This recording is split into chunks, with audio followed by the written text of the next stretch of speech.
The world's leading sports helmet maker knows a thing or two about crisis management. Early in 2008, Strategic Sports, with 17 factories in Guangdong, sacked 40% of its 5,000-strong workforce in order to stay afloat. The maths is simple. At a time of shrinking revenues and with the renminbi strengthening against the dollar, outgoings had soared. The RMB appreciation, the raw material costs going up dramatically. Labor costs have doubled practically overnight between the end of December and early January.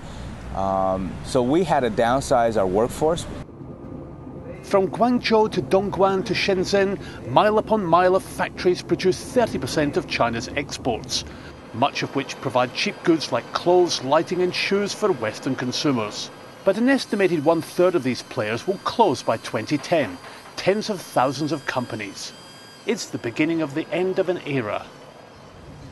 The waters may be calm today, but the Pearl River Delta is in the eye of a perfect Chinese storm. For manufacturers to maintain profitability, the survival options include climbing up the product value chain, improving efficiency, even relocating to another province, another country. This is a painful process for the companies and workers across a region where China's export boom began. But running away from here can be very risky. Labour and land costs are rising elsewhere anyway. And few locations in the world can match Guangdong's developed component supply chains, infrastructure and logistics. As for local authorities, while they worry about excessive job cuts, they actually regard the mass cull of exporting factories as a necessary structural adjustment, part of a strategy for a qualitative development of the economy. We want to get out of the low-end manufacturing and focus our energies on developing high-end industries. Climbing up the product value chain will help the government achieve key socio-economic goals. Take the example of China's communications giant Huawei, with its headquarters in Shenzhen.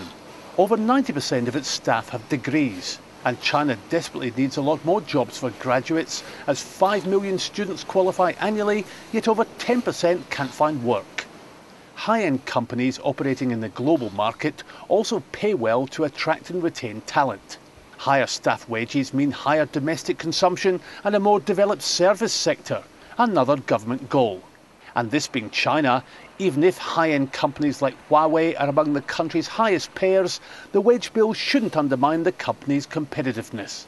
For us, with close to half our workforce in terms of R&D engineers, that cost structure is still relatively low as compared to our Western counterparts. So the cost of an engineer here in China would be 1/6 of that in the West. The government, however, isn't only trying to woo big corporations. Much of Guangdong's labour force is unskilled, including millions working in factories braced to close. So the province has a twin-pronged strategy, as it also needs to encourage small and medium-sized companies to upgrade and keep creating jobs.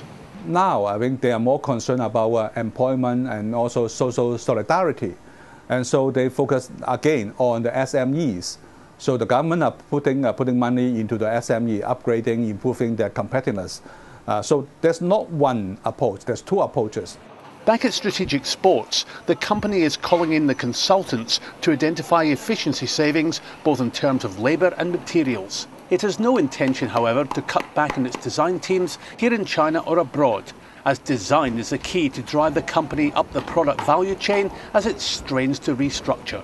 We're finding that we're having to do the same things that people have been doing in Europe and America for all these years. The difference between what we're going through is that the Europeans and the Americans had 20 years to adapt, while we have about 6 months. As Guangdong's export manufacturing sector adapts, however, there are major implications for the rest of the world. Pearl River Delta prices will rise, and soon.